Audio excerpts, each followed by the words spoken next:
সোণতলীত গৰাখহনীয়া প্ৰতিৰোধৰ নামত কোটি কোটি টকাৰ দুৰ্নীতি।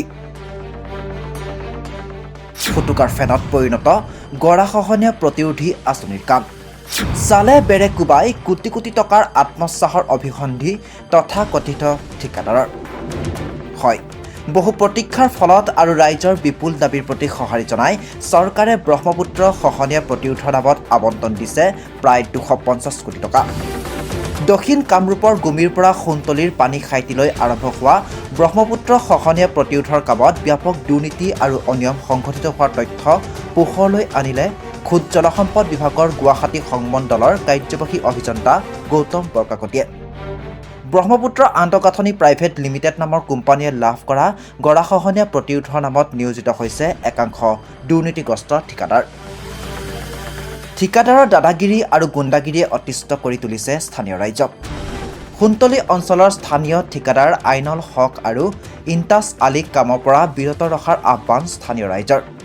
কিয়নো ঠিকাদাৰ দুজনে সোণতলীৰ স্থানীয় ব্যক্তি বুলি ব্ৰহ্মপুত্ৰ আন্তঃগাঁথনি প্ৰাইভেট লিমিটেডৰ বেচৰকাৰী অভিযন্তাক ভয় ভাবুকি দেখুৱাই নিজ মইমতালিৰে অব্যাহত ৰাখিছে ব্ৰহ্মপুত্ৰ খহনীয়া প্ৰতিৰোধৰ কাম। জিঅ' বেগত 126 কেজি বালি ভৰ্তি কৰোৱাৰ পৰিৱৰ্তে 98 কেজিকৈ বালি ভৰাই চালে বেৰে কোবাই ধন আত্মসাহৰ অভিযোগ ঠিকাদাৰ দুগৰাকীৰ বিৰুদ্ধে।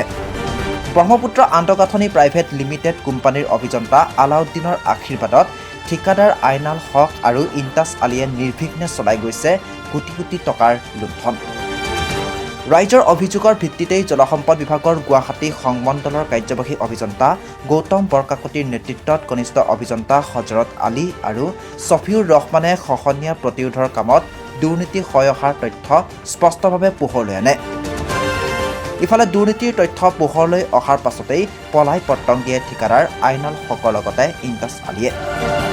আনফালে ৰাইজে স্থানীয় ঠিকাদাৰক কামৰ পৰা বিৰত ৰাখিবলৈ জলসম্পদ বিভাগক আহ্বান জনায়।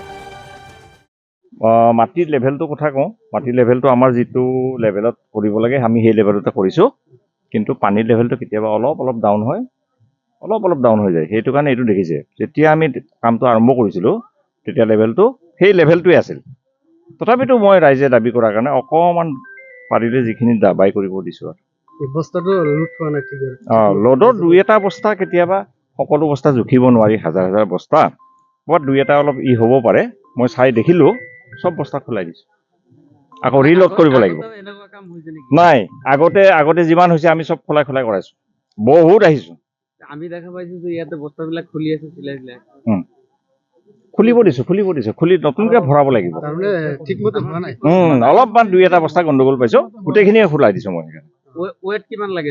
126, তথাপি আমি 130 কৰিবই কৈ আছোঁ। ইফালে দেখোন ওয়েট হৈ আছে 100 কেজি বা 105 কেজি। নাই, মই দুই এটা চাইছিলোঁ, ক'ৰবাত 115, 120 কেজি পাইছোঁ, অলপ ইফালে হৈ আছে। মই গোটেই বেগে খুলিব দিছোঁ আৰু চব ৰিলোড কৰিব লাগিব।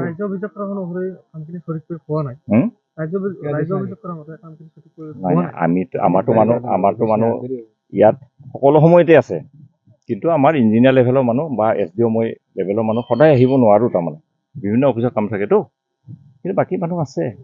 ৰাইজে অভিযোগ কৰিব, ভালে কথা, তেতিয়া কামটো আৰু ভাল হ'ব। যে বস্তা মানে ওয়েট হ'ব লাগে 126 কেজি, কিন্তু আমি অনুমান কৰিছোঁ 100 কেজিৰ তলত হ'ব।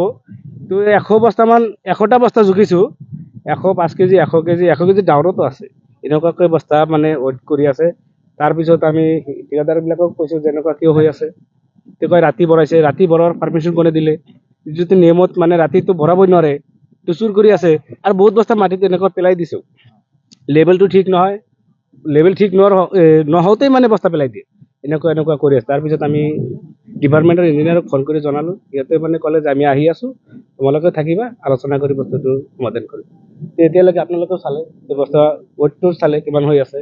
এতিয়া আমি ৰাইজৰ ফালৰ পৰা এটাই অনুৰোধ জনাওঁ ডিপাৰ্টমেণ্টৰ মানুহক, যাতে আমাৰ এই কামখিনি অলপ ভালদৰে কৰে, ভাল হ'ব লাগে।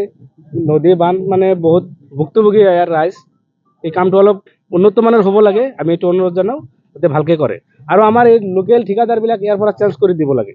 আমাৰ যিখিনি লোকেল ঠিকাদাৰ এই কামখিনি কৰি আছে, ইহঁতক চেঞ্জ কৰি বেলেগ জেগাত দিব পাৰে, বা বেলেগ জেগাৰ মানে আনি আমাৰ ইয়াত দিব পাৰে। নহ'লে আমি ৰাইজৰ ফালৰ পৰা এই ঠিকাদাৰখিনিক ইয়াত কাম কৰিব নিদিওঁ। কালিৰ পৰা লাগিলে বন্ধ থাকিব, আমি এইখিনি মানুহ চেঞ্জ কৰাইহে কাম কৰিম।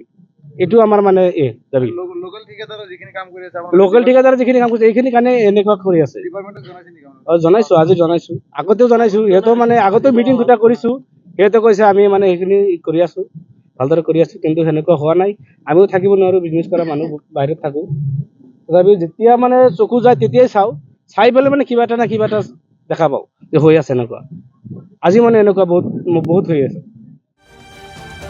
গৰৈমাৰীৰ পৰা আব্দুল ৱাহাব আহমেদৰ ৰিপৰ্ট টাইমছ মিডিয়া 24